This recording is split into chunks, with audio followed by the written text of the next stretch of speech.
I don't care what species you are, you lanky bag of bones. Touch me again, and I'll show you exactly why humans are the scariest things in this galaxy. The cafeteria fell silent, its usual cacophony of alien chatter ceasing as if someone had hit a universal mute button. The girl who had spoken, Liv Kaplan, fifth-generation Terran diplomat and current exchange student at the Galactic Confederation Academy, stood her ground, all 5 feet 4 inches of her radiating a fury that seemed to make the air around her shimmer. Across from her, the Vextherai student named Grell loomed at nearly 7 feet tall, his forearms flexing menacingly as his gill-like respiratory flaps fluttered in obvious amusement. The crystalline growths on his shoulders, a status symbol among his kind, caught the fluorescent lighting, sending rainbow patterns dancing across Liv's determined face. "Or what, meat sack?"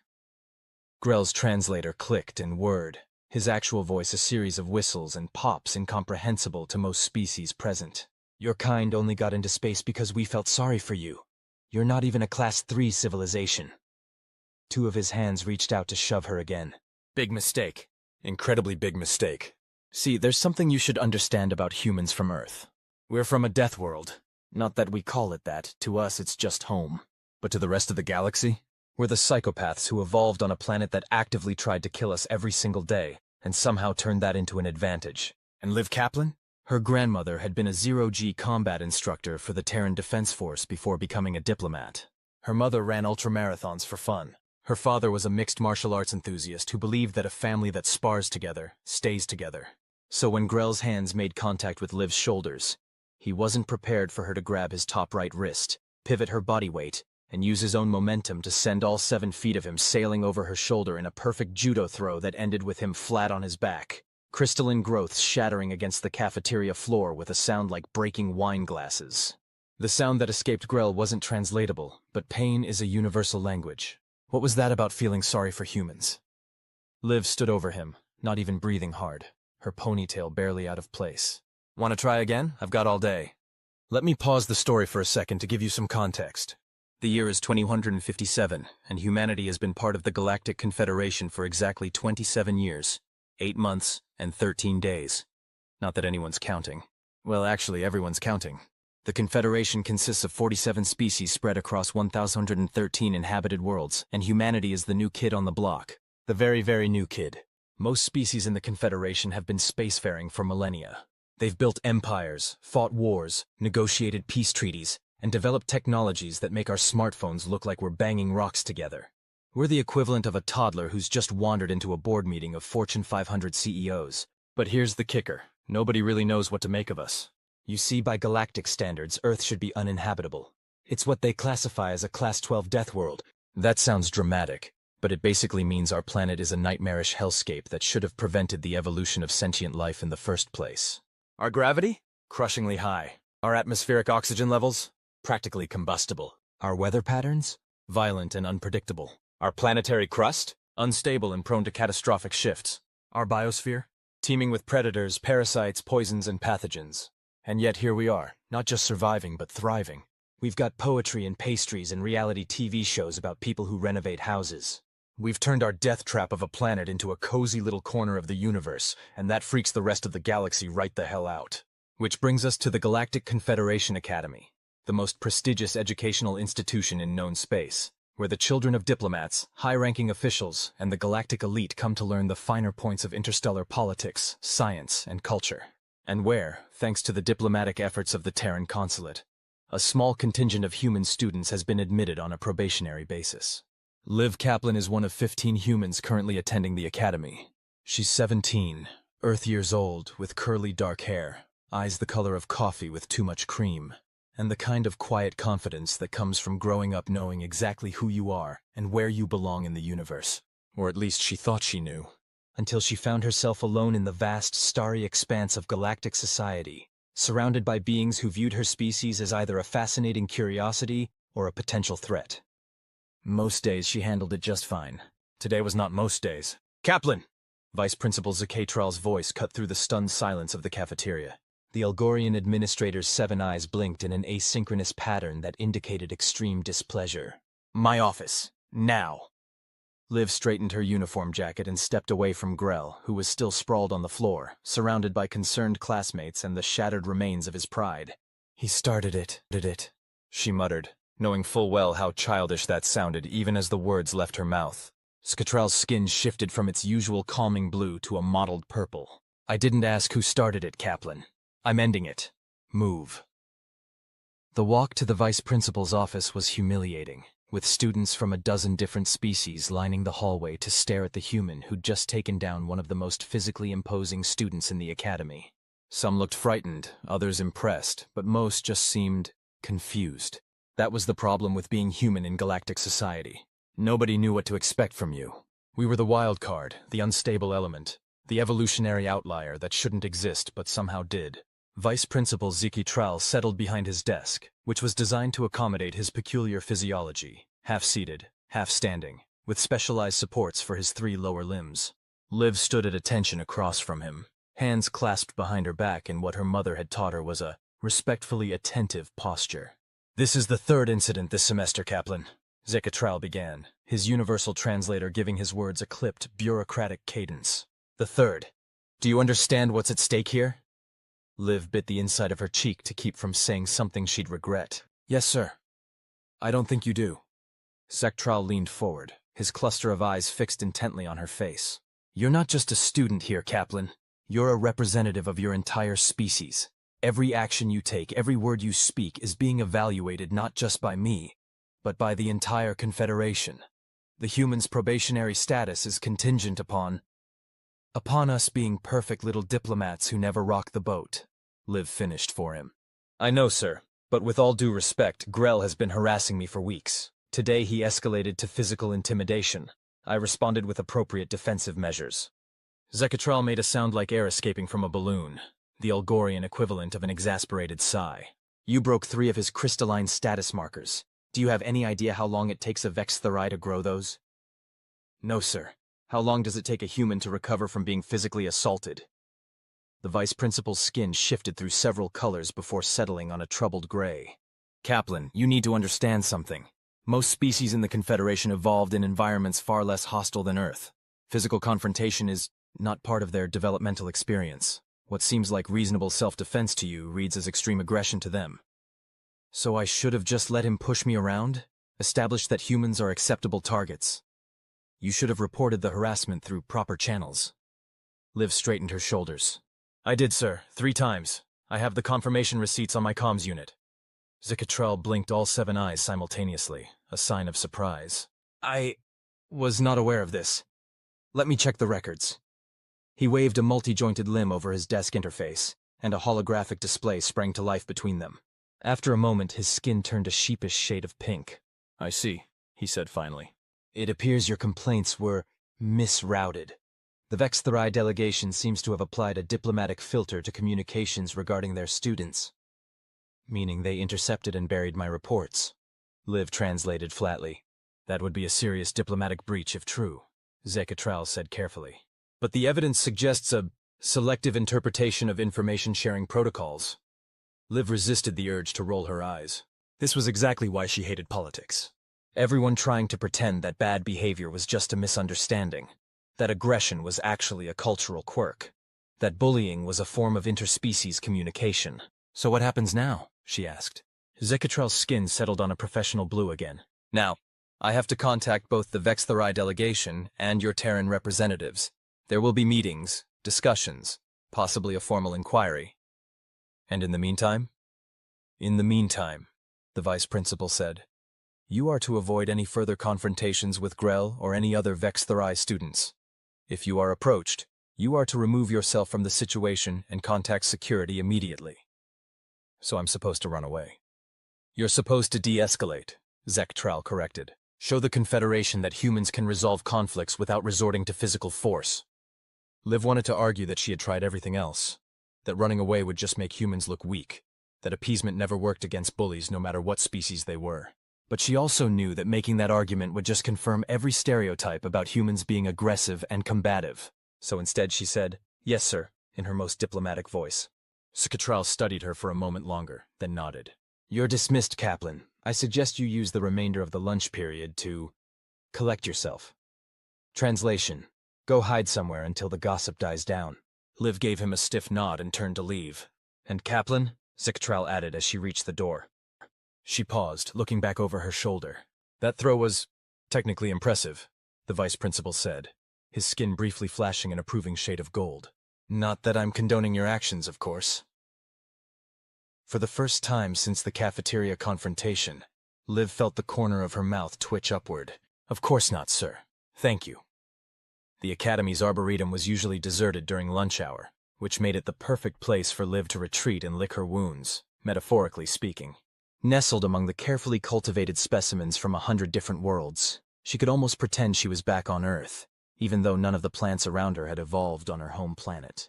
She found her favorite spot, a bench beneath the spreading canopy of a luminescent Andorian cloud tree, and dropped down with a sigh that came all the way from her toes. That, said a voice from the branches above her, was the most glorious thing I have ever witnessed in my 17 cycles of existence. Liv jumped, her hand automatically reaching for the small canister of pepper spray she kept in her pocket. Technically against Academy regulations, but hey, Deathworld habits die hard. A figure dropped from the branches with the fluid grace of a falling leaf, landing silently in front of her. Tall, willowy, with skin the color of burnished copper, and eyes that seemed to contain actual galaxies. A she, one of the oldest and most respected species in the Confederation. Morrigan, Liv exhaled in relief, recognizing her roommate. Stars and void, you scared me. Morrigan grinned, revealing teeth that were just slightly too sharp to be comfortable. Scared you? You, who just judo-flipped a Vex Therai in the middle of the cafeteria? I find that hard to believe. It's called being startled. Different physiological response, Liv muttered, but she scooted over to make room on the bench. Morrigan dropped down beside her with that eerie grace that all she possessed. The whole school is talking about it. Some of the Arcturian freshmen are saying you broke his spine. I did not break his spine, Liv said, horrified. I wouldn't. That's not even how that throw works. I know that, Morrigan waved a dismissive hand. But you have to admit, it's a better story. Human diplomat's daughter shatters alien bully's pride. Just doesn't have the same ring as human diplomat's daughter shatters alien bully's vertebrae. Despite herself, Liv snorted. You're terrible. I'm she. We appreciate a good story more than a strictly accurate one. Morrigan tilted her head, studying Liv with those unnerving cosmic eyes. So what's the damage? Detention? Probation? Ritual disembowelment? Diplomatic incident, Liv sighed. They're calling in the delegations, Morrigan winced. Your parents? Probably. Liv leaned back, looking up through the glowing leaves of the cloud tree. My mom's going to be so disappointed. She's always telling me to find nonviolent solutions. Your mom who runs 100-mile races through actual deserts for fun? The very same. Morrigan plucked a luminescent leaf from a low-hanging branch and twirled it between her fingers. And your dad? The one who taught you that throw in the first place? A reluctant smile tugged at Liv's lips. He'll probably ask for video footage so he can critique my form. They sat in companionable silence for a few moments, watching the leaf spin between Morrigan's slender fingers, leaving trails of soft blue light in the air. You know, Morrigan said finally, the Vex Therai are calling for your expulsion. Liv's stomach dropped. What? How do you know that? Shady hearing. Morrigan tapped one elegantly pointed ear. I overheard some of their delegation in the administrative wing as I was passing by. Eavesdropping, Liv translated. Gathering information through passive means, Morrigan corrected with dignified affront. An important diplomatic skill, I'll have you know. And they really want me gone? Over one incident? Over one public incident, Morrigan clarified. Grell is the son of their sub-minister of cultural affairs. His humiliation is their humiliation. Liv groaned and buried her face in her hands. Great, just great. Humanity's already on thin ice with the Confederation, and now I've gone and body-slammed a VIP's kid. Well, when you put it that way, it does sound bad, Morrigan conceded. But on the other hand, you've also shown the entire Academy that humans aren't to be trifled with. That has value too. Not to the diplomatic corps, it doesn't. Liv mumbled through her fingers. Morrigan was quiet for a moment. Then, in a more serious tone than Liv had ever heard from her normally flippant roommate, she said, Do you want to know something about the Confederation that they don't teach in orientation? Liv peered through her fingers at the she. What? Respect matters more than likability. Morrigan's galaxy eyes were unusually solemn. My people have been part of galactic society since before most of these species achieved sentience. We've watched civilizations rise and fall, and do you know what determines whether a newcomer species survives in the long term? Good diplomacy? Liv guessed. Morrigan shook her head. Boundaries. Clear, consistent boundaries. The species that try too hard to please everyone, that bend over backward to accommodate every demand, that apologize for their very existence. They get exploited until they collapse or revolt. The species that establish from day one that there are lines you do not cross with them. They thrive. So you're saying I should have broken his spine? Liv asked dryly. Morrigan swatted her with the glowing leaf. I'm saying you shouldn't regret defending yourself. The Confederation needs to understand that humans have limits, that there are consequences to pushing you too far. That sounds suspiciously like something my grandmother would say. Your grandmother sounds wise. Morrigan rose to her feet in one fluid motion. Come on, last period is starting soon, and we have comparative xenobiology with Professor Thixakik. Liv groaned again. The one with the mandibles who keeps talking about how fascinating human internal organs are? Great. Look on the bright side, Morrigan grinned, offering Liv a hand up. After today's cafeteria show, I doubt anyone will volunteer you for a live demonstration. Comparative xenobiology was a special kind of torture. Normally, Liv would have found the subject fascinating. After all, learning about the biological quirks and adaptations of different species was exactly the sort of thing that had drawn her to the academy in the first place. But Professor Thixakik's fascination with human physiology bordered on the obsessive. The most remarkable thing about humans, the professor was saying, her mandibles clicking excitedly as she paced in front of the holographic display currently showing a cross-section of a human cardiovascular system, is their redundancy. Most species evolve specialized, efficient systems. Humans? They go for quantity over quality. 2 lungs, 2 kidneys, a liver that can regenerate, intestines far longer than necessary, backup neural pathways. It's as if they evolved expecting parts of them to regularly fail. Liv sank lower in her seat as 29 pairs of alien eyes, give or take a few dozen depending on the species, swiveled in her direction. Which, of course, makes perfect sense given their environment. Thixakik continued enthusiastically. Earth's high gravity, atmospheric composition, and extraordinary biodiversity of pathogens would necessitate biological failsafes. It's an evolutionary strategy we see in other Class 10+ Death World species, though humans take it to an extreme.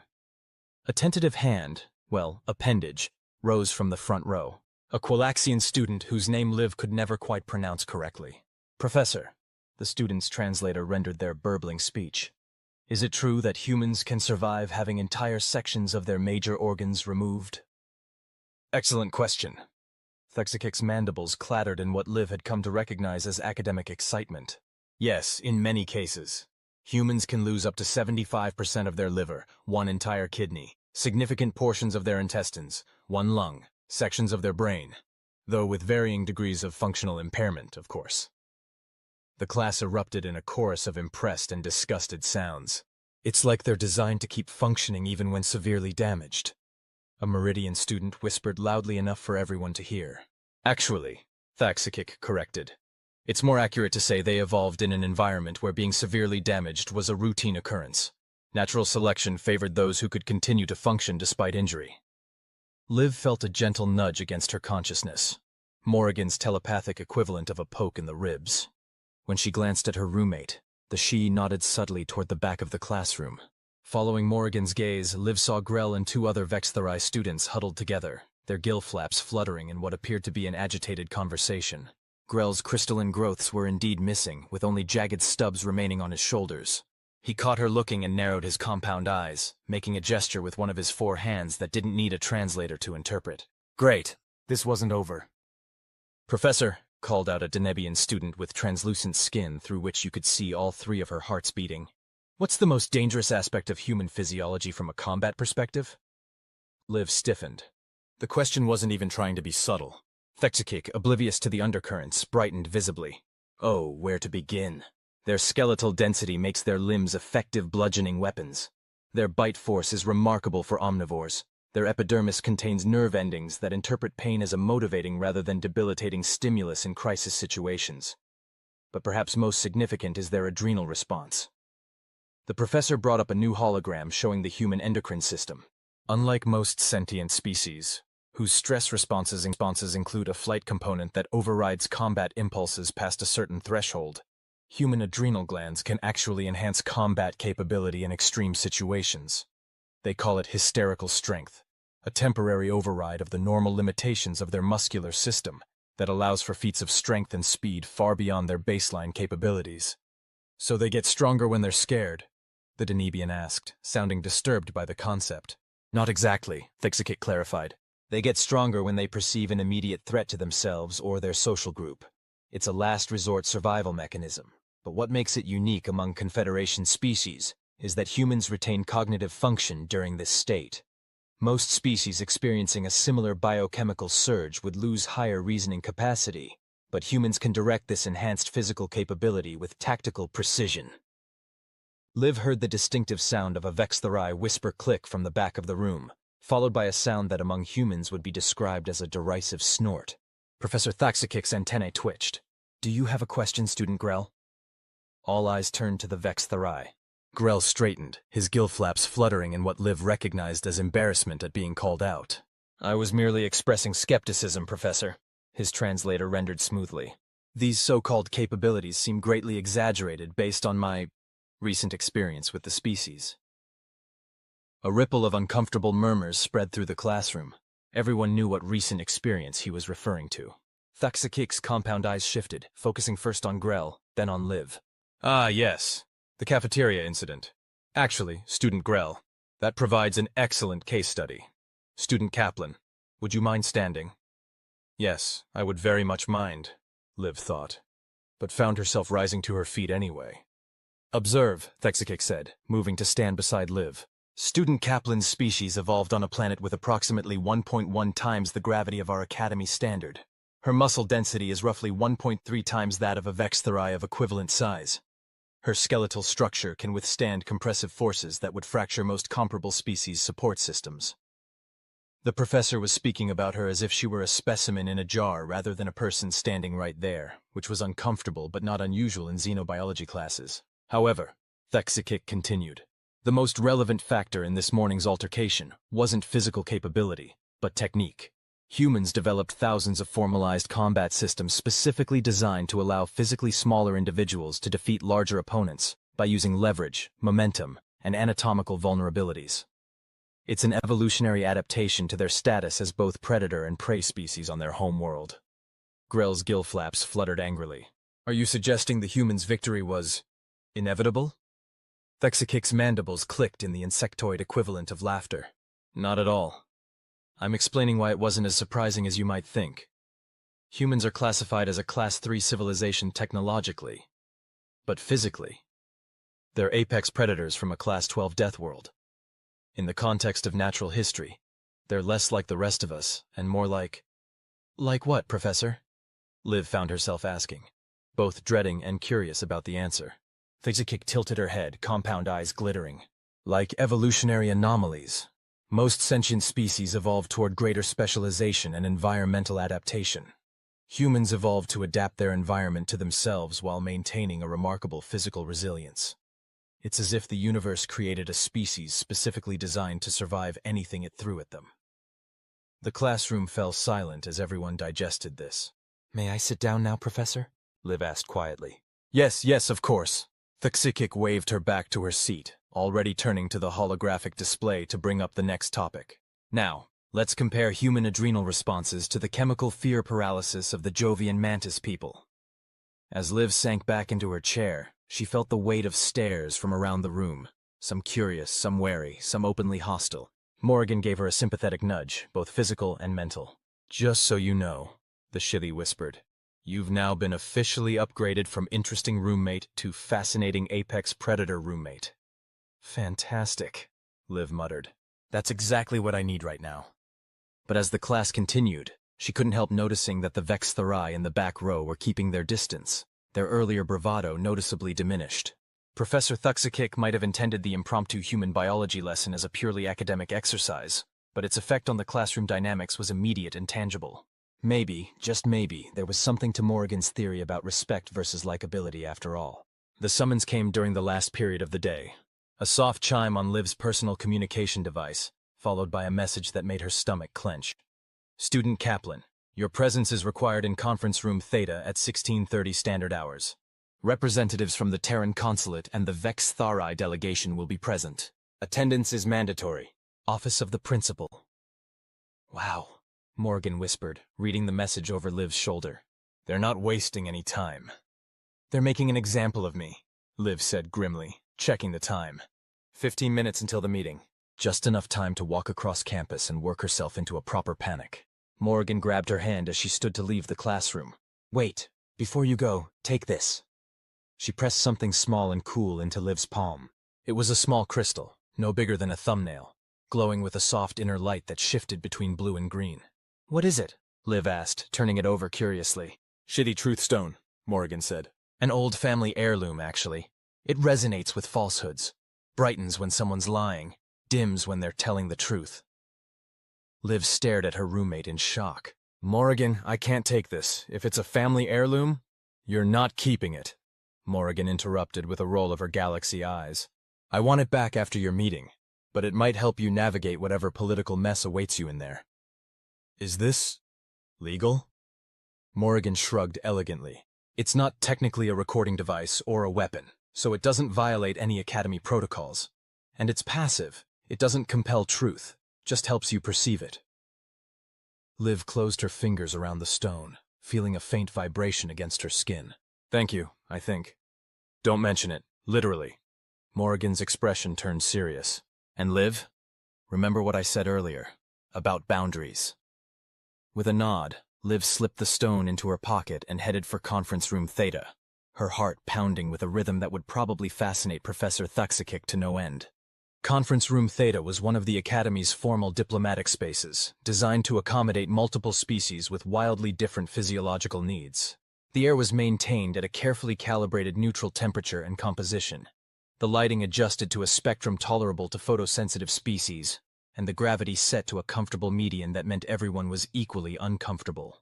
When Liv entered, 5 figures were already seated around the oval table. Vice Principal Zekatral at the head, his skin a formal shade of blue. To his right sat 2 Vex Thari, an older male with impressively large crystalline growths cascading down both shoulders. Grell's father, she presumed, and a female whose translator unit was more elaborate than standard issue, marking her as a high-ranking diplomat. To Zikatral's left sat 2 humans. One was Ambassador Elena Okafor, the head of the Terran Consulate to the Galactic Confederation. A tall, imposing woman with close-cropped silver hair, and the kind of no-nonsense expression that had faced down alien trade negotiators for nearly 2 decades. Beside her was a face Liv hadn't expected to see. Her own father, Dr. David Kaplan, looking simultaneously concerned and oddly proud. His presence was surprising. As a xenoanthropologist specializing in non-humanoid cultures, he rarely involved himself in diplomatic matters, preferring to leave that to Liv's mother. Cadet Kaplan, Zekatral acknowledged her entry. Please be seated. Liv took the remaining chair at the foot of the table, directly opposite Zekatral, and with the 2 delegations on either side. She could feel the weight of the truth stone in her pocket, a strangely reassuring presence. Do you understand why you have been called to this meeting? Zekatral began formally. Yes, sir, Liv replied, keeping her voice steady. To address the incident in the cafeteria between myself and Cadet Grell. The male Vex Thari's gill flaps fluttered angrily. An incident is a mild term for a violent assault. His translator rendered in clipped tones. From her pocket, Liv felt the stone grow warmer, its light brightening against her thigh. Interesting. Ambassador Okafor raised an eyebrow. Sub-Minister Vikaleth, with respect, the Academy's own security footage shows that your son initiated physical contact. Twice. A cultural gesture, the female Vex Thari interjected smoothly. Among our people, contact with the upper appendages is a form of social bonding. The stone in Liv's pocket flared hot enough that she had to shift in her seat. Full-on lie. Zikatral's skin rippled with skepticism. Ambassador Tekel, the footage also captured the verbal exchange. It did not appear to be socially bonding in nature. Adolescents of all species engage in complex social rituals that may appear confrontational to outsiders, Tekel continued without missing a beat. What is concerning is the extreme and disproportionate response from the human cadet. Liv's father cleared his throat. If I may? As someone who has spent 20 years studying cross-species social dynamics, I can assure you that what the security footage shows is textbook intimidation behavior, consistent across multiple sentient species. The posture, the invasion of personal space, the escalation to physical contact. These are universal signifiers of dominance assertion, not social bonding. The stone cooled slightly in Liv's pocket. Mostly true, though she suspected her father was stretching his expertise a bit. Dr. Kaplan, Zicatral acknowledged. While your professional insights are valuable, I must point out that your personal connection to the cadet involved represents a conflict of interest. On the contrary, her father replied with the same calm he used when explaining complex cultural concepts to first-year students. It makes me uniquely qualified to explain something that seems to be getting overlooked here. Context. Ambassador Okafor nodded slightly, a silent permission for him to continue. My daughter, Dr. Kaplan said, looking directly at the Vex-Therai delegation, was raised on Earth, a Class 12 death world, as you well know. On such a planet, physical confrontation isn't just a matter of social discomfort. It's potentially lethal. Our neural wiring, our instinctual responses, our very biochemistry is calibrated to treat physical aggression as an immediate survival threat. Are you suggesting, Subminister Vikleth interrupted, gill flaps quivering, that humans are so primitive they cannot control their violent impulses? The stone in Liv's pocket pulsed. Not quite a lie, but not asked in good faith either. I'm suggesting, Dr. Kaplan replied with the patience of a man who had explained complex concepts to resistant audiences his entire career, that humans have different baseline threat assessment parameters. What you perceive as a minor social transgression, my daughter's neurophysiology processed as a potential life-threatening situation. And this justifies breaking 3 status markers that took my son 15 cycles to grow? Vikleth demanded, his own crystalline formations glittering under the conference room lights. Ambassador Okafor stepped in. The Terran consulate is prepared to offer appropriate compensation for the damage to your son's status markers, Subminister. Our medical technology may be able to accelerate their regrowth. This isn't about compensation, Ambassador Tikel said, her voice softer but somehow more dangerous than her colleagues. This is about the fundamental question of whether humans are ready for integration into Confederation society. If a minor misunderstanding can trigger such a violent response, how can we trust humans in sensitive diplomatic situations? Liv felt her face grow hot. The stone in her pocket pulsed again, half-truth. This wasn't about diplomatic concerns. It was about something else. May I speak? Liv asked suddenly, surprising everyone at the table, including herself. Zecatral's skin cycled through several colors before settling on a reluctant green. This is irregular, but... Proceed, Cadet Kaplan. Liv took a deep breath, feeling the reassuring weight of Morrigan's truth stone. Ambassador Tikel, with respect, this wasn't a minor misunderstanding. Cadet Grell has been verbally harassing me for weeks. I filed 3 separate reports through the Academy's proper channels, which were apparently misrouted. She used air quotes around the word, unable to help herself. Today, he escalated to physical intimidation in front of dozens of witnesses. The stone remained cool. Truth. When someone twice your size with 4 arms puts their hands on you and shoves you, that's not a cultural misunderstanding. That's a universal message. And yes, I responded with physical force, the minimum necessary to neutralize the threat and protect myself. Tikel's gill flaps fluttered in the Vex-Therai equivalent of a dismissive sniff. Your species' tendency to perceive threats where none exist is precisely what concerns us. The stone flared hot again. Full lie. And suddenly Liv understood. She glanced at her father, who gave her the smallest of nods, confirming her realization. This isn't about the incident at all, is it? Liv said, looking directly at Tikel. This is about the Vex-Therai delegation's upcoming vote on humanity's membership status. The conference room went deadly silent. Even Zicatral seemed startled, his skin blanching to a pale, astonished yellow. Ambassador Okafor shot Liv a warning look, but her father's expression remained carefully neutral, which Liv knew meant he was intensely interested in what would happen next. Tikel recovered first. That is a confidential diplomatic matter, not relevant to this disciplinary hearing. The stone burned. Another lie. It's completely relevant, Liv pressed, emboldened by the stone's confirmation. The Confederation Council votes next month on upgrading Earth from probationary to full member status. The Vex-Therai delegation has been one of the most vocal opponents. Having a human cadet publicly labeled as violent and unstable would provide convenient justification for your position. Vkleth's gill flaps flared wide in what Liv recognized as the Vex-Therai display of outrage. This is outrageous. The cadet accuses us of diplomatic manipulation. No, Liv interrupted.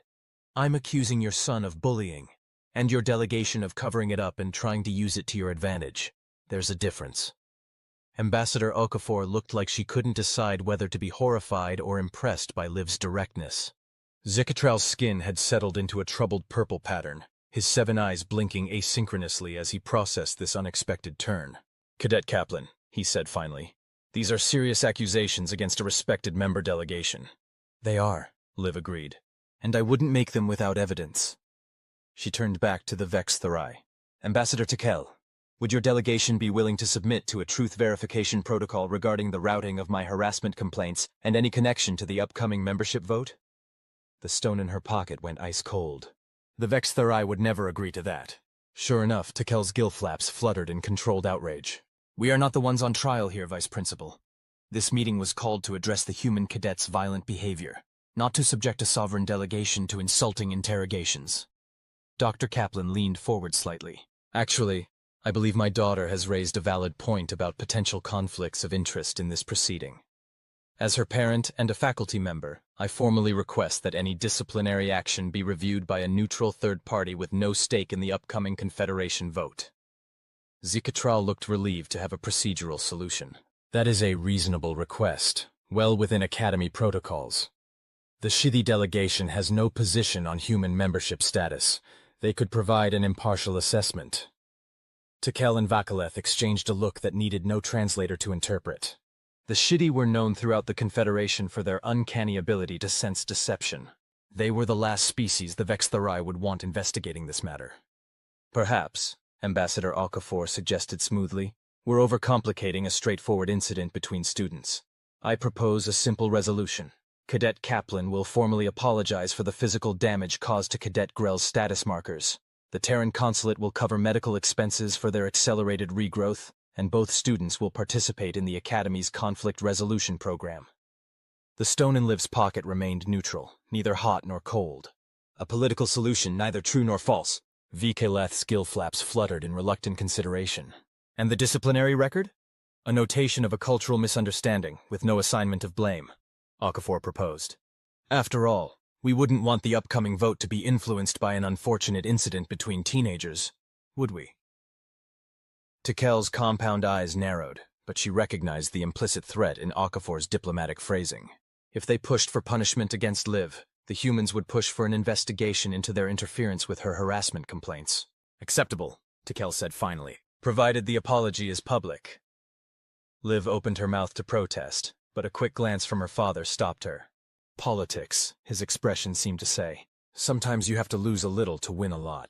That seems reasonable, Ziktral said, his skin returning to its normal blue. Cadet Kaplan, do you accept these terms? Liv thought of Grell's smug face if she had to apologize publicly. Then she thought of Earth's precarious position in the Confederation, of all the other human cadets at the Academy whose futures might depend on this moment, of her parents who had worked for decades to build bridges between species.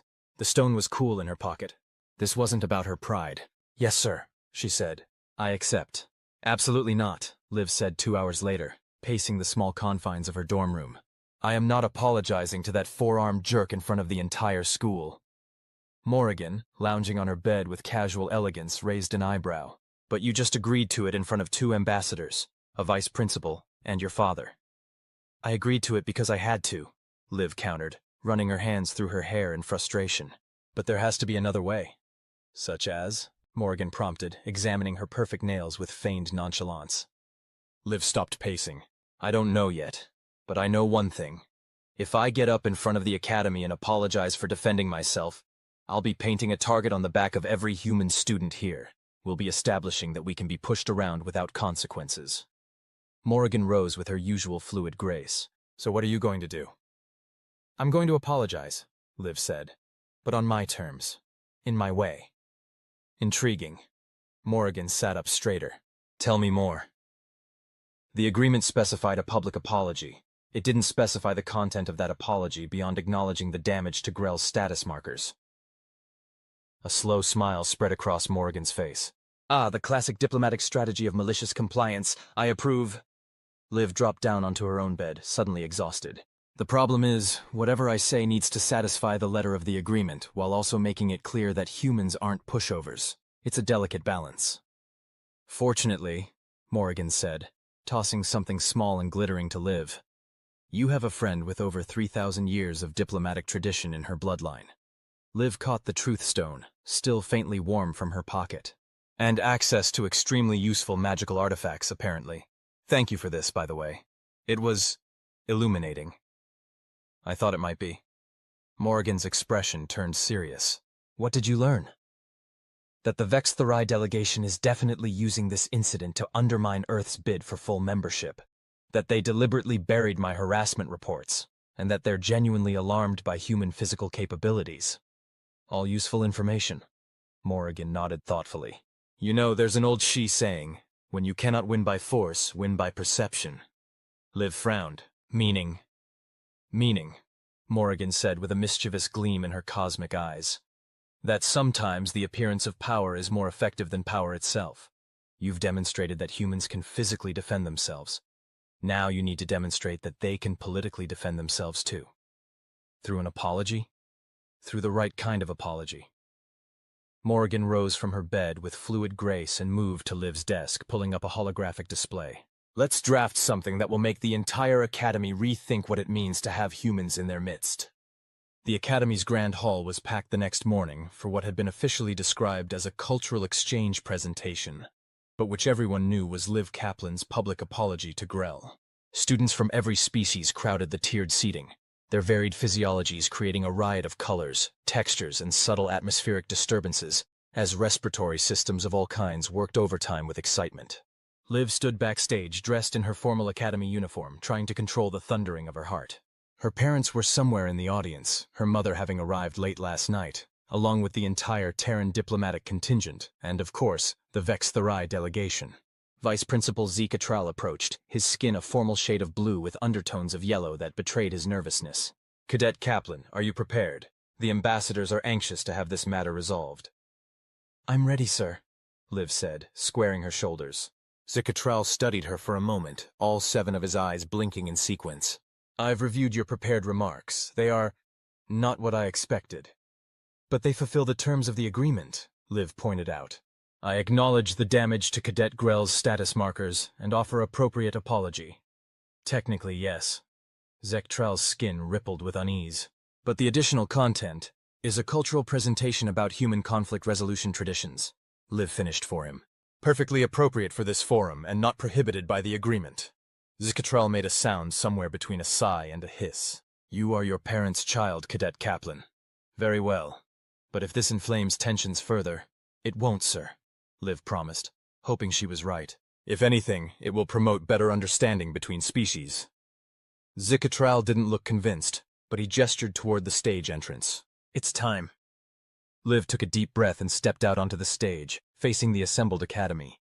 Hundreds of eyes of all descriptions focused on her. Compound, singular, clustered, stalked, some operating in spectrums of light humans couldn't even perceive.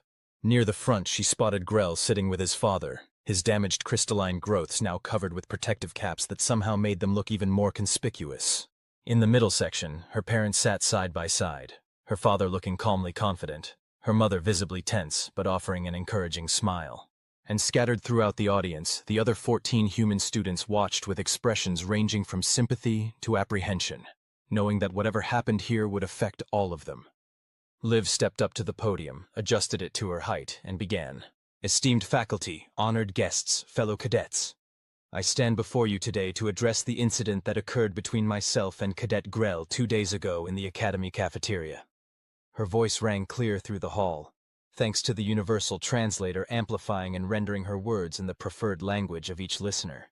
During that incident, I performed a defensive maneuver that resulted in damage to Cadet Grell's crystalline status markers. For that specific damage, I offer a formal apology. Cultural symbols are important to all species, and their destruction, even accidentally during self-defense, is regrettable. She saw Grell's gill flaps flutter in smug satisfaction. The Vexithori delegation looked pleased, clearly believing they had won this round. Time to change the game. However, Liv continued, her voice strengthening, this incident has highlighted a critical gap in interspecies understanding that affects all of us at this academy. And since the purpose of this institution is to foster such understanding, I would like to take this opportunity to share some important context about humans that may prevent future misunderstandings. The hall grew very quiet. This was not the groveling apology many had expected. Humans evolved on Earth, a planet classified by Confederation standards as a Class 12 death world. This is not hyperbole or exaggeration.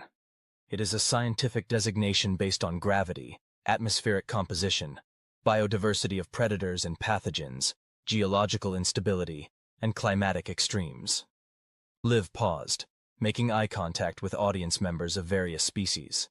To my non-human classmates, imagine growing up on a world where the very air could kill you if its composition shifted by a few percentage points, where geological forces routinely reshape entire landmasses, where thousands of microscopic organisms are constantly trying to invade your body and consume it from within, where other macroscopic species, some many times your size, view you as prey.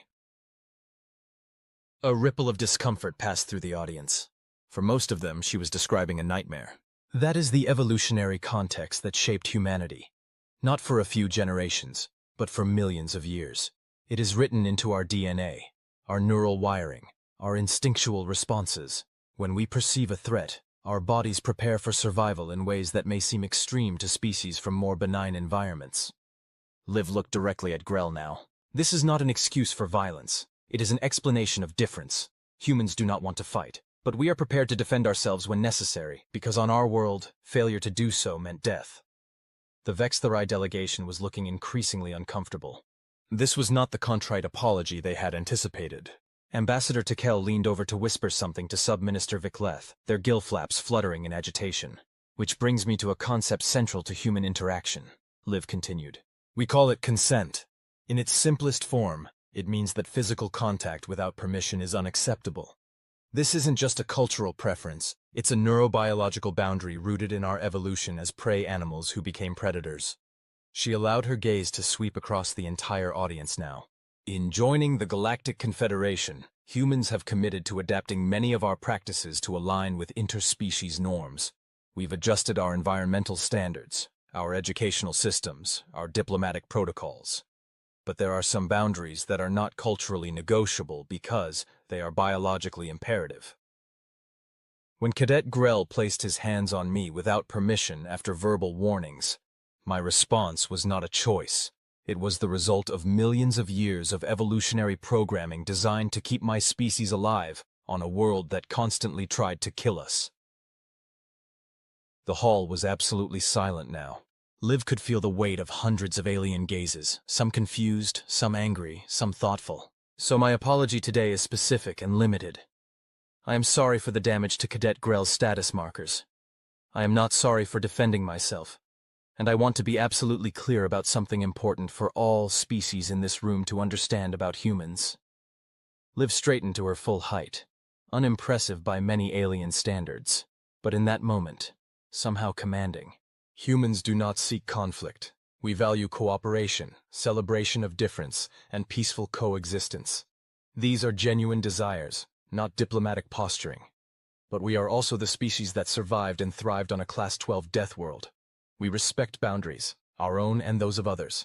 We expect the same respect in return. She looked directly at the Vexithori delegation now. This is not a threat. It is an invitation to genuine understanding between species. If we are to build a confederation that truly represents the diversity of sentient life in our galaxy, it must be built on mutual respect, even when, especially when, we don't fully understand each other's evolutionary imperatives. Liv stepped back from the podium, her heart hammering in her chest. Thank you for your attention. For 3 heartbeats, there was absolute silence in the grand hall. Then, from somewhere in the middle section, a single pair of hands began to clap. Liv's father. Then her mother joined in. Then gradually, other humans in the audience. Then, surprisingly, a rhythmic tapping from the she contingent, their form of applause. Soon, other species joined in with their own approval gestures, until the hall resonated with a bizarre symphony of clapping, tapping, gill fluttering, appendage waving, and bioluminescent flashing. Not everyone was participating, of course.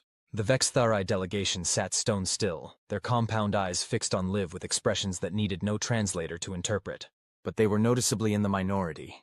As Liv left the stage, she caught sight of Morrigan in the audience, her galaxy eyes glittering with what looked suspiciously like pride. Next to her sat Professor Thaxikik, her mandibles clicking in what could only be described as academic delight at this real-world demonstration of the human stress response she'd lectured about just yesterday. Backstage, Vice Principal Zikatrell was waiting, his skin cycling through a complex pattern of colors too rapid for Liv to interpret. "That," he said finally, settling on a shade somewhere between impressed and exasperated, "was not what the Vexthari delegation expected. But it fulfilled the terms of the agreement," Liv pointed out. "Technically." Zikatrell's multiple eyes blinked in sequence. "You are going to be a formidable diplomat one day, Cadet Kaplan. Is that a compliment or a warning, sir?" "Both." Zakatrell's skin shifted to a more formal blue. "The Academy exists to foster understanding between species, even when, especially when, that understanding is uncomfortable. Today, you gave everyone a great deal to consider about humans." He paused, then added more quietly, "Including myself." Before Liv could respond, the backstage door opened, and Ambassador Okafor entered, her expression carefully neutral, but her eyes sparkling with what might have been amusement. "Cadet Kaplan," she said formally, "the Terran Consulate commends your cultural presentation. It was most educational." "Thank you, Ambassador," Liv replied, equally formal. "I hope it promotes better interspecies understanding." "Oh, it certainly will." Okafor glanced at Zakatrell. "Vice Principal, would you excuse us for a moment? I'd like a word with Cadet Kaplan privately." Zakatrell's skin flashed a brief pattern of relief. He was clearly happy to extract himself from the situation, before he nodded and left them alone. As soon as the door closed behind him, Okafor's diplomatic mask slipped, and she broke into a broad grin. "That," she said, "was the most brilliantly subversive piece of diplomatic theater I've witnessed in 20 years of service." Liv blinked, surprised by the ambassador's reaction. "You're not angry? I thought you'd be worried about the Vexthari response."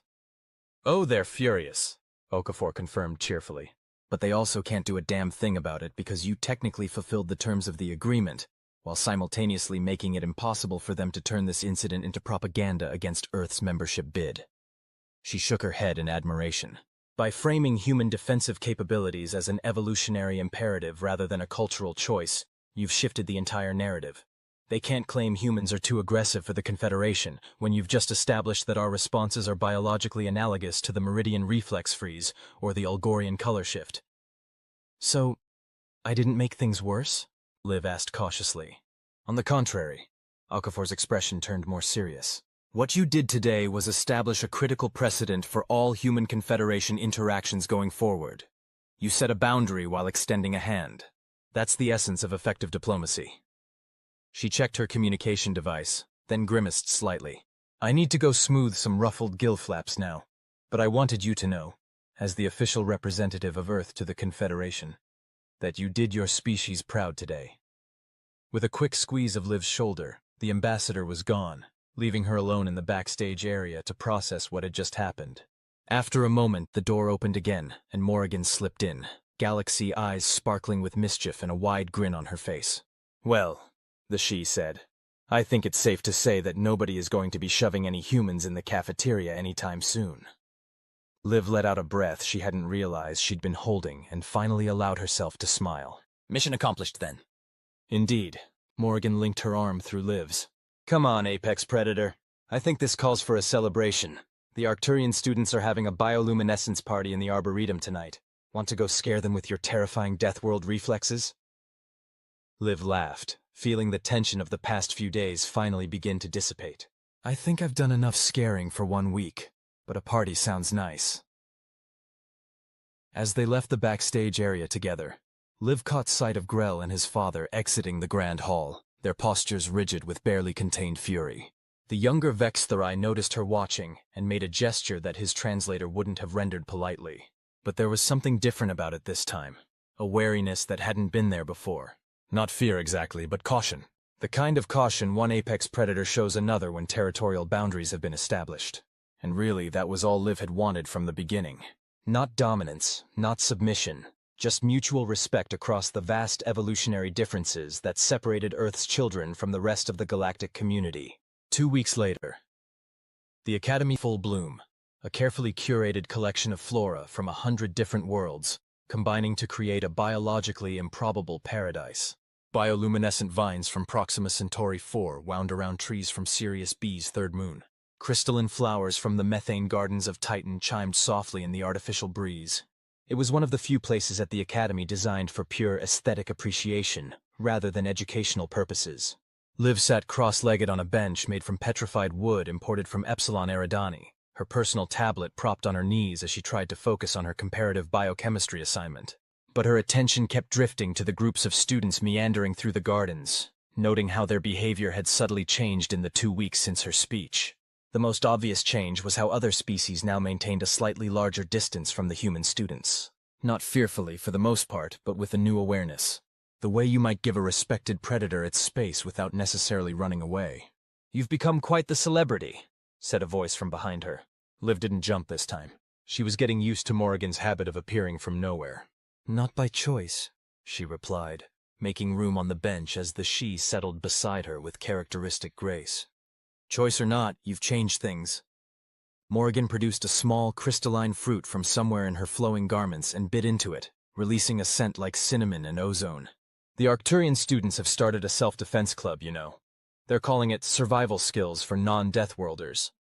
Liv looked up from her tablet in surprise. "Seriously?" "Mm-hmm." Morrigan nodded, taking another bite of her strange fruit. "They've invited your father to be a guest lecturer. Something about wanting to understand the evolutionary pressures that created humanity's defensive capabilities." Despite herself, Liv smiled. Her father would love that. He'd been trying to get the other species interested in Earth's evolutionary history for years. "That's not all," Morrigan continued, her galaxy eyes twinkling with amusement. "The Meridian contingent has formally requested access to human martial arts training programs.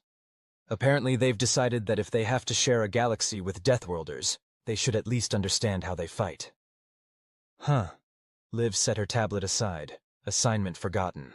"That's not what I expected." "What did you expect? That everyone would shun the terrifying humans?" "Kind of, yeah." Liv shrugged. "Or at least that they'd be pushing for stricter regulations on our behavior." Morrigan laughed, a sound like tinkling crystal. "Oh, the Vex Therai delegation is definitely pushing for that. But they're finding surprisingly little support. Your speech made a lot of species reconsider their assumptions about humans." She leaned in conspiratorially. "Do you want to know the real gossip? The Olgorian High Council is considering reclassifying Earth from a primitive anomaly to a high-interest evolutionary case study. Basically, they're admitting that you're not just lucky survivors, but actually an interesting scientific data point." "Well, that's something, I guess. For the Olgorians, it's practically a declaration of love. They don't find anything interesting unless it challenges their established taxonomies." A notification chimed on Liv's tablet, and she glanced down to see a message from her mother. "Meeting with Confederation Council in 10 minutes. They want you there. Come to the diplomatic wing ASAP." Liv felt her stomach tighten. "Uh-oh. What's wrong?" Morrigan peered at the screen. "Ah, the fallout continues." "Why would the council want to see me?" Liv stood, hastily gathering her things. "I'm just a student." Morrigan rose with her usual fluid grace. "A student who gave a speech that's been viewed on the Confederation Information Network over 17 million times." "What?" Liv nearly dropped her tablet. "How is that possible? It was just a school assembly." "Someone, and I'm not saying it was me, but it might have been me, uploaded the recording to the public data feed, with a rather catchy title, 'Human Explains Why You Shouldn't Poke the Deathworlders.'" Morrigan smiled innocently. "It's been particularly popular among species from gravity wells similar to Earth's." "Morrigan, why would you—" "Because the galaxy needed to hear it," the Shiri said, suddenly serious. "For too long, the established species have been dictating terms to newcomers based on technological advancement alone, ignoring biological and evolutionary contexts. Your speech changed that narrative, not just for humans, but for all Death World species." Liv groaned, slinging her bag over her shoulder. "Great. So now I'm not just speaking for humanity. but for everyone who evolved on a planet that wanted to kill them? Essentially, yes. Morrigan gave her a gentle push toward the garden exit.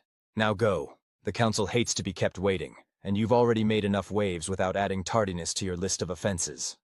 The Confederation Council chambers were designed to intimidate. That was Liv's first thought as she was ushered through doors tall enough to accommodate even the largest known sentient species. The architecture was deliberately imposing, soaring ceilings, materials imported from a dozen different worlds, lighting designed to be tolerable, if not comfortable, for species with visual systems ranging from infrared to ultraviolet. The chamber itself was arranged in concentric semicircles, with the most influential species seated in the inner rings, and less established members in the outer ones. Earth's representatives, including Liv's mother and Ambassador Okafor, were positioned near the middle, which was better than the outer rim they'd occupied when humanity was first admitted to the Confederation. Liv was directed to a small seat beside her mother, who gave her a quick, reassuring squeeze of the hand, but whose expression remained professionally neutral. "What's happening?" Liv whispered as she sat down. "The vote on Earth's membership status has been moved up," her mother replied under her breath. "Your little speech caused quite a stir. Some delegations are pushing for an immediate decision rather than waiting for the scheduled date. Is that good?" "Depends who you ask." Her mother's eyes remained fixed on the central podium, where the Olgorian chairperson was preparing to call the session to order.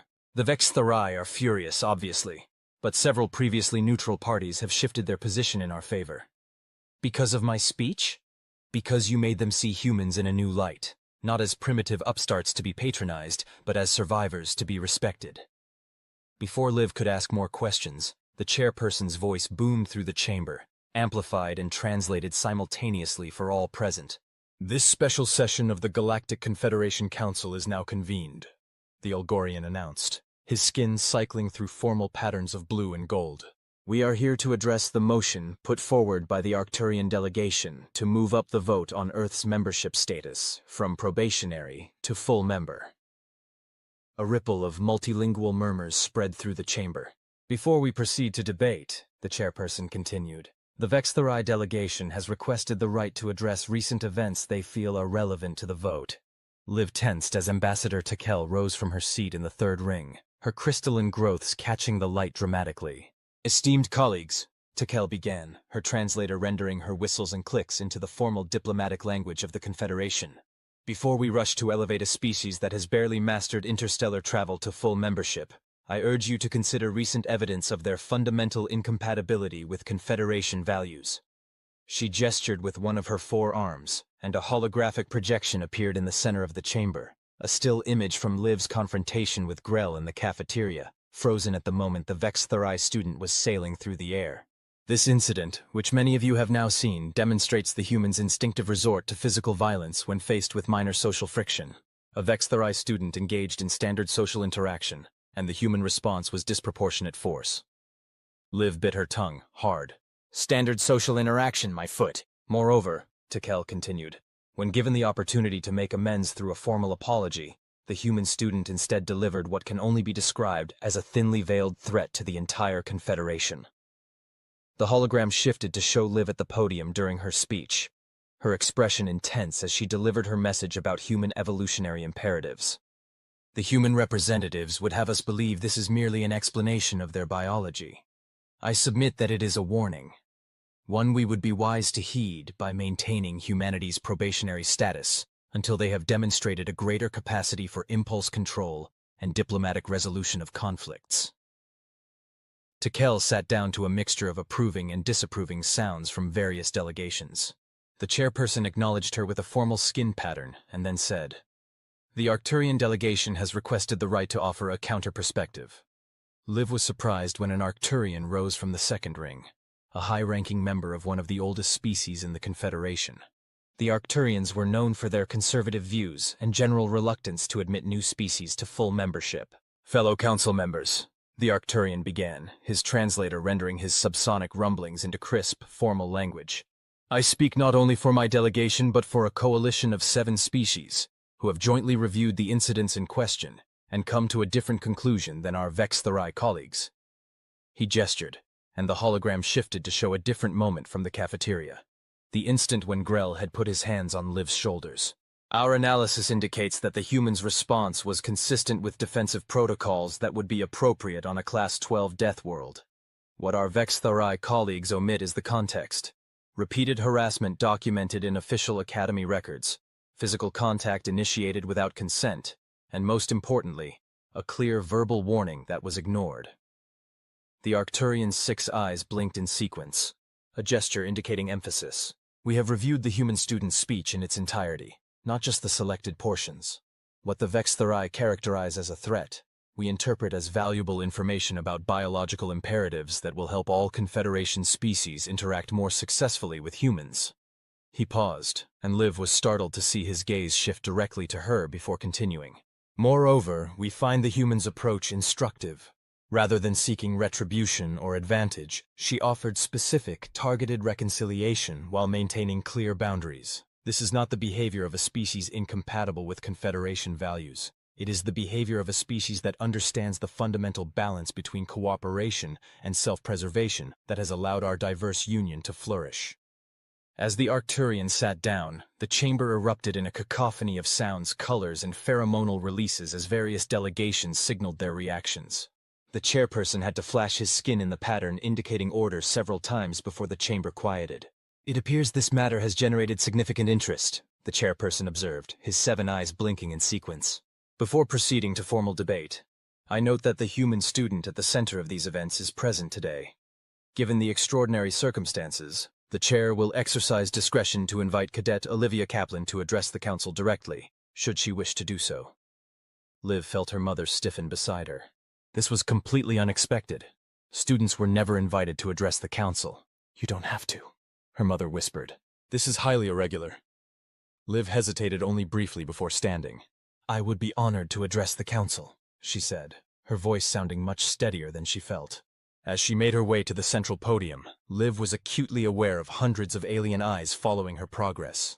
The stone floor was cool beneath her boots, the air slightly thinner than she was used to, optimized for the average respiratory needs of dozens of different species, rather than the specific requirements of anyone.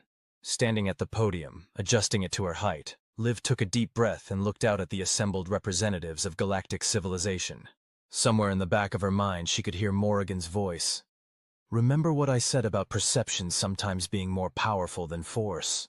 "Esteemed council members," she began, "I stand before you today not as a diplomat or a scientist, but as a student who, like all of you, is learning how to navigate a complex galaxy of different beings with different evolutionary histories, different biological imperatives, and different cultural contexts."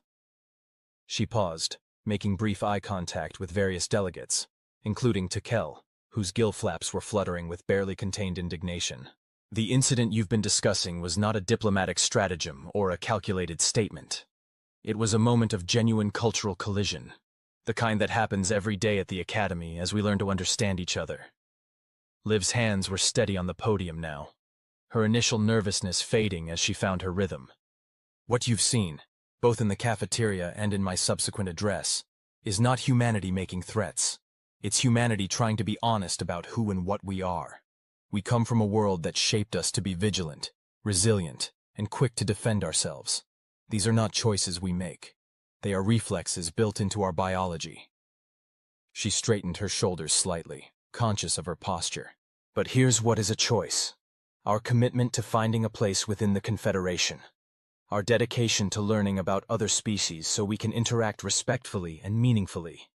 Our willingness to explain ourselves rather than simply demanding that others accommodate us." Liv paused again, sweeping her gaze across the chamber. "The question before you isn't really whether humans respond differently to physical threats than Vex-Thari or Arcturians or Shidi. Of course we do. We all evolved under different conditions to meet different challenges. The question is whether the Confederation has room for a species that is honest about its boundaries, while actively working to understand and respect the boundaries of others." She could see various delegates shifting in their seats, some leaning forward with interest, others conferring quietly with their colleagues.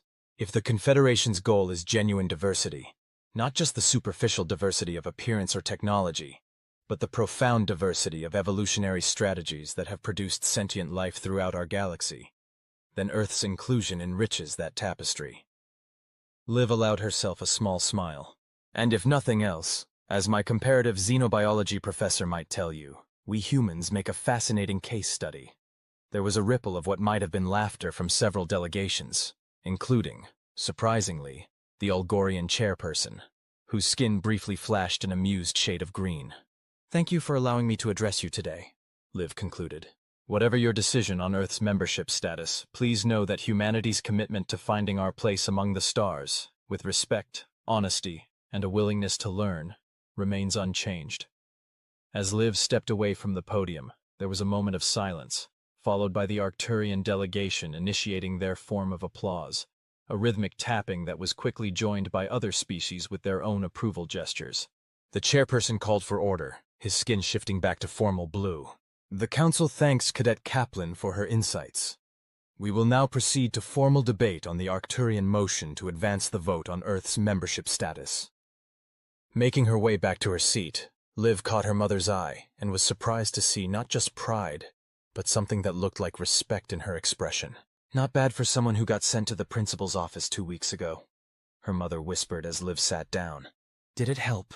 Liv whispered back. We'll find out soon enough, her mother replied, but there was a new confidence in her tone that hadn't been there before. 3 hours later it was done. After extensive debate, impassioned arguments from both sides, and a procedural challenge from the Vex Therai that was overwhelmingly rejected, the Council had voted. Earth's status had been upgraded from probationary to full member of the Galactic Confederation, with all the rights, privileges, and responsibilities that entailed. The human delegation was celebrating in a private chamber adjacent to the Council Hall, with Ambassador Okafor actually permitting herself a glass of Arcturian sky wine, a rare concession to emotion from the normally reserved diplomat. I still can't believe it passed by such a wide margin, Liv's mother was saying to a group of junior diplomats. We were expecting a much closer vote. You can thank your daughter for that, Okafor interjected, raising her glass in Liv's direction. Her address to the council was the tipping point for at least 4 delegations that were on the fence. Liv, who had been trying to blend into the background, felt her face grow hot as attention turned her way. I just said what I was thinking, she mumbled, uncomfortable with the praise. Sometimes that's exactly what diplomacy needs, her father said, appearing at her side and draping an arm around her shoulders. Authenticity can be more persuasive than any carefully crafted statement. Does this mean I'm off the hook for the cafeteria incident? Liv asked hopefully. Her father laughed. Nice try. You still have conflict resolution sessions with Grell for the next month. But, he added with a wink, I think your mother and I can agree that the grounding we were considering is no longer necessary. How generous, Liv said dryly, but she was smiling too. A soft chime indicated someone at the door of the celebration chamber. When it slid open, Morrigan stood there, looking uncharacteristically formal in traditional shitty attire that seemed to shimmer with its own inner light. Congratulations, Terrans, she said, executing a graceful bow that was the she equivalent of a formal salute. The she delegation extends its compliments on your ascension to full membership. Ambassador Okafor stepped forward to return the gesture with the human diplomatic bow. The Terran consulate thanks the Shithy delegation for their support during the proceedings. Once the formalities were complete, Morrigan's serious expression melted into her usual mischievous grin.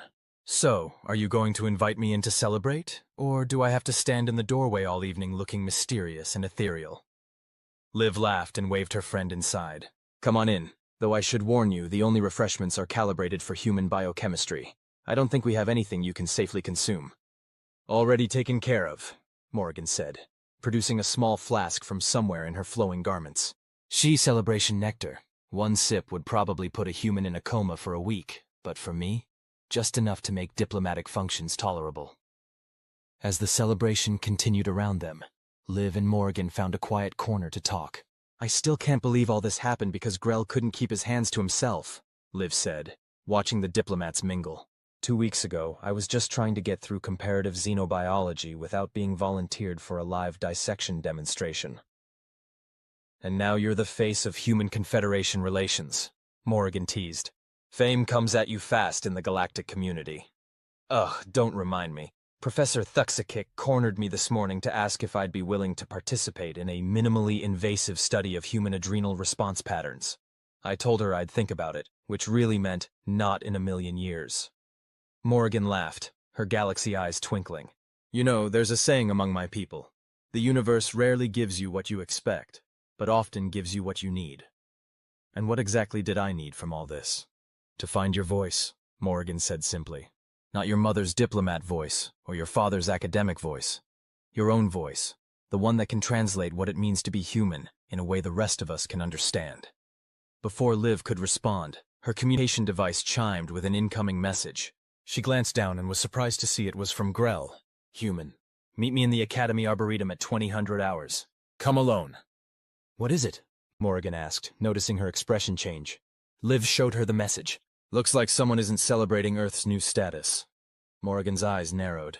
You're not actually considering going, are you? It's obviously a trap. Maybe. Liv tucked the device away. Or maybe it's a chance to start fixing something that's broken. At least let me come with you, Morrigan insisted. I can stay hidden. Shidi are very good at that, and intervene if things get ugly. Liv considered for a moment, then nodded. All right, but no intervention unless I signal you. This needs to be between me and Grell. Fine, Morrigan agreed reluctantly. But if he so much as flexes one of his forearms in your direction, I'm dropping him faster than a Jovian gravity well. The Academy Arboretum was eerily beautiful at night. Bioluminescent plants from a dozen worlds created pools of gentle light among the shadows, and the air was filled with the mingled scents of nocturnal blossoms. Under other circumstances, Liv might have appreciated the peaceful atmosphere. But with Grell waiting for her by the central fountain, peace was the last thing on her mind. The Vextherai stood alone, his tall form silhouetted against the softly glowing waters. His crystalline growths had already begun to regenerate, tiny formations glinting on his shoulders. When he heard Liv approach, he turned, his compound eyes reflecting the bioluminescent light in a way that made them look like they contained stars. You came, his translator rendered, sounding surprised. Without security. You asked me to come alone, Liv said, stopping at what she considered a safe distance. I'm alone. She carefully didn't mention Morrigan, who was somewhere nearby, invisible in the shadows. Grell's gill flaps fluttered in what Liv now recognized as discomfort rather than aggression. The council voted to grant your species full membership today. Yes. Many believe your speech was instrumental in that decision. Liv shrugged. Maybe. Or maybe the council just recognized that Earth has met the criteria for full membership. Grell made a sound that his translator didn't render. Something between a whistle and a click that Liv suspected might be the Vextherai equivalent of a skeptical snort. My father is being recalled to our homeworld, he said abruptly. The failure to prevent the vote is seen as a diplomatic embarrassment. My family's status has been diminished. Liv wasn't sure how to respond to that. I'm sorry about your father's career, but I am not seeking your pity, human, Grell interrupted, his gill flaps fluttering more rapidly. I am trying to explain something important about my species that you do not understand. He paused, seeming to gather his thoughts. Status is not merely decorative among the Vextherai. It is essential, biological. The crystalline growths you shattered are not just symbols. They are extensions of our nervous system. They regulate hormonal balance, social standing, even reproductive capacity. Liv felt a cold weight settle in her stomach. You mean when I broke them? You did damage beyond the physical, Grell confirmed. The effects will fade as they regrow, but the experience was profound. I didn't know, Liv said quietly. That wasn't in any of the xenobiology texts. It is not information we share widely, Grell admitted, which is why I asked you to meet me here, away from official channels. What happened between us has been misrepresented by both sides. He took a step closer, and Liv tensed automatically before forcing herself to remain still. I did not approach you for social bonding, as my delegation claimed, Grell said, his translator rendering the words with a hint of what might have been shame. I approached you because I was ordered to. Liv stared at him. What? My father instructed me to provoke a human student into demonstrating aggressive behavior, Grell explained, his gill flaps moving in patterns that suggested discomfort with the confession. To create an incident that could be used to argue against Earth's membership advancement. The pieces suddenly clicked into place in Liv's mind. You were setting me up. Yes. Grell's compound eyes fixed on her face. You were selected because your records indicated a strong protective response and formal combat training. I was to provoke you until you responded physically, then report it as an unprovoked attack. Liv felt a surge of anger, but beneath it was a stronger current of curiosity. Why are you telling me this now? Because, Grell said slowly, what I did not anticipate was my own reaction to the experience. One of his 4 hands reached up to touch the regenerating crystals on his shoulder. When you defended yourself, when you threw me to the ground, I experienced something unusual for my species. Respect. Liv blinked, not sure she'd heard correctly. Respect? Vexthori evolved as hierarchical pack predators, Grell explained. Despite our technological advancement, we still respond instinctively to demonstrations of effective defensive capability. Your action, while painful and status damaging, triggered an involuntary biological response that my cultural training had not prepared me for. He made another untranslatable sound, something that might have been frustration or embarrassment. In simple terms, I was taught to see humans as primitive and worthy of contempt. My biology, however, now recognizes you as a worthy pack member. So, you don't hate me anymore? Liv asked cautiously. Hate was never the correct term, Grell corrected. I believed myself superior. I no longer do. And with Earth now a full member of the Confederation, many Vexthori will need to recalibrate their understanding of humans, as I have been forced to do. He extended one hand, not aggressively, but formally, palm up in what Liv recognized from her cultural studies as a Vexthori peace gesture. I am not offering friendship, human, but I am offering acknowledgement. You have earned your place in the pack. Liv considered for a moment, then slowly reached out and briefly touched her palm to his, the formal acceptance of the gesture. Thank you for telling me the truth. It couldn't have been easy. It was not, Grell agreed, withdrawing his hand. But it was necessary. The conflict resolution sessions we are required to attend would be unproductive without this understanding. Liv couldn't help but smile slightly at that. Probably true. Grell's gill flaps fluttered in what might have been his species' version of a resigned sigh. I should go. My father has much to explain to our government, and I have preparations to make for his replacement's arrival. He turned to leave, then paused, looking back at her. One more thing, human. Yes? Your speech. The part about evolved defensive responses to a death world. That was educational. Many at the Academy are now studying Earth's ecology with new interest. Including you? Liv asked. Grell's compound eyes glinted in the bioluminescent light. Especially me. Know your packmates, know your rivals. An old Vexthori saying. With that, he disappeared into the shadowy paths of the Arboretum, leaving Liv standing alone by the fountain, or nearly alone, as Morrigan materialized beside her a moment later. Well, the she said, that was not what I expected. Me neither, Liv admitted, still processing the conversation. Do you believe him? About being ordered to provoke you? Liv thought about it, then nodded slowly. Yes. It explains too many things that didn't make sense otherwise, and it fits with what we know about Vexthari social structures. The younger generation executing strategies developed by the elders. Morrigan made a sound that might have been agreement or skepticism. So what happens now? Are you two going to become best friends and braid each other's hair? Or, well, crystalline growths in his case? Liv laughed. No, but maybe we can stop being enemies. That seems like a good start. As they walked back toward the Academy dormitories, Liv looked up at the night sky, taking in the unfamiliar constellations that sparkled above this alien world. Somewhere out there was Earth, a tiny blue marble in the vastness of space, a death world that had nonetheless produced a species resilient enough, adaptable enough, and just stubborn enough to find its way to the stars.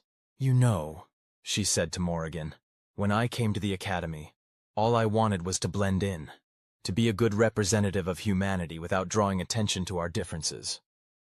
And now? Now I think maybe our differences are actually our strength. Not something to hide or apologize for, but something to explain and, when necessary, defend. Morrigan smiled, her galaxy eyes reflecting the starlight above. Spoken like a true diplomat. Your mother would be proud. Maybe, Liv said thoughtfully. But I think I'm learning that being human in a galaxy full of aliens isn't about diplomacy or politics. It's about authenticity, being honestly, unapologetically who and what we are, while still respecting who and what everyone else is. A delicate balance, Morrigan observed. Yes, Liv agreed, but if there's one thing humans are good at, it's adapting to survive in challenging environments. As they reached the dormitory building, Liv paused for one last look at the alien sky. Earth had found its place among the stars, and she had found her voice among the countless voices of the Confederation. Not through force or fear or deception, but through something much simpler and much more powerful. Truth. Humanity had arrived, and the galaxy was beginning to understand exactly what that meant.